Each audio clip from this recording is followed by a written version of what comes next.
The wind was cruel that morning. It howled across the cliff like it had something personal against him. Arjun hung in the air, one hand gripping a thin branch growing from the edge of a broken mountain. His fingers were bleeding.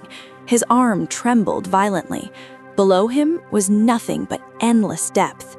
And tied to his other hand was a heavy black sack. On it, written in bold white letters, was a single word: ego. The sack swayed with every movement, pulling him lower and lower. Above him, just a few inches away, another hand stretched out, strong, steady, ready to help. "Give me your hand," the voice shouted. Arjun looked up. Help was right there. Escape was right there. But something inside him whispered louder than the wind. "If I let go, I lose." His grip tightened. Years earlier, Arjun was not always this tired man hanging between life and death.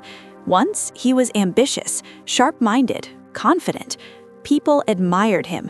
He hated being wrong, hated losing arguments, hated asking for help.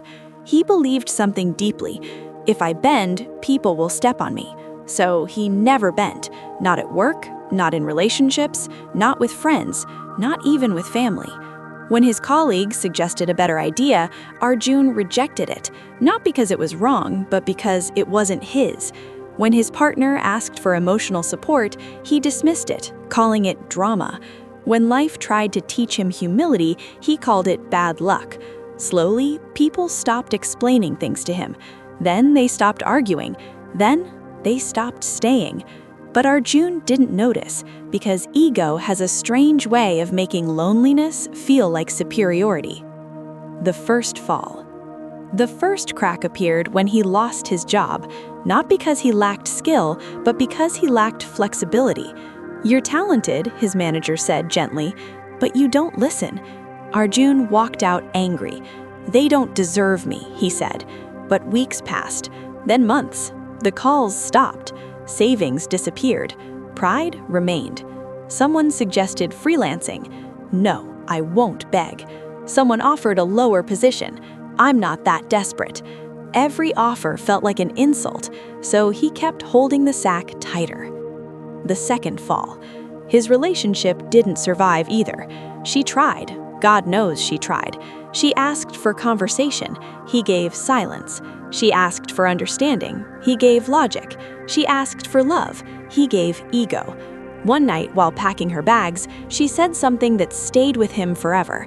"I'm not leaving because you're bad. I'm leaving because you never choose us over your pride." He didn't stop her, because stopping someone requires admitting fear, and ego hates fear. The edge. Years later, life brought Arjun here, metaphorically and literally. At the edge. No job, no close people, no peace, only questions. And now, hanging from a cliff, his body shaking, his breath short, his strength nearly gone. Above him, the helping hand waited patiently.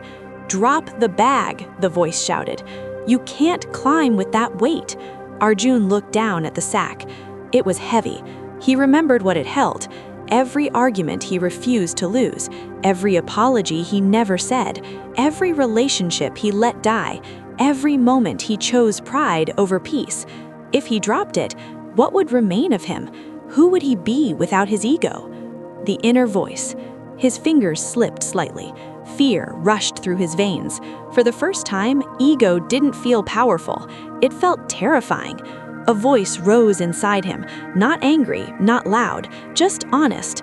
What has holding on ever given you? He remembered sitting alone in his room at night. He remembered pretending he was fine. He remembered telling himself, "I'm strong." But strength never felt this heavy. The sack pulled again. His arms screamed in pain. Above him, the helping hand was starting to shake too. "I can't hold you much longer," the voice cried. That's when Arjun understood something painful. Sometimes your ego doesn't just hurt you, it hurts the people trying to save you. The moment of truth. His mind raced. If he let go, he would lose everything he believed he was. But if he didn't, he would lose everything he could still become. Tears mixed with sweat. His fingers slipped slightly. The sack swung violently. Ego screamed inside him, "If you drop me, you'll be nothing." But another truth whispered softly, "Maybe nothing is where rebuilding begins." His hand opened. The sack fell. For a second, silence. Then the weight vanished. His body jerked upward as the helping hand pulled him to safety. He collapsed onto solid ground, gasping for air. Alive, light, free. After the fall, Arjun lay there for a long time staring at the sky. It looked wider than he remembered. The man who saved him sat beside him and said quietly, "You didn't lose your dignity by letting go. You saved your life." That day, Arjun didn't magically become successful. He didn't suddenly become rich or famous, but something changed. He learned to say, "I was wrong. I need help. I'm sorry." And strangely, life started responding differently. Opportunities returned, slowly. Relationships healed, gently. Peace entered silently. The lesson: ego tells you, hold on, never bend. But wisdom whispers, some things are too heavy to carry forever. You don't lose respect by apologizing. You don't lose value by starting again. You don't lose strength by asking for help. Sometimes the bravest thing you'll ever do is open your hand, because what you're holding might not be your power. It might be your prison. Final message, perfect for YouTube ending. If you're watching this and feeling stuck, if life feels heavy, if you're tired but pretending you're strong, ask yourself one question. What am I holding on to that's pulling me down? Because survival isn't always about holding tighter. Sometimes it's about letting go. Please subscribe and support for more videos.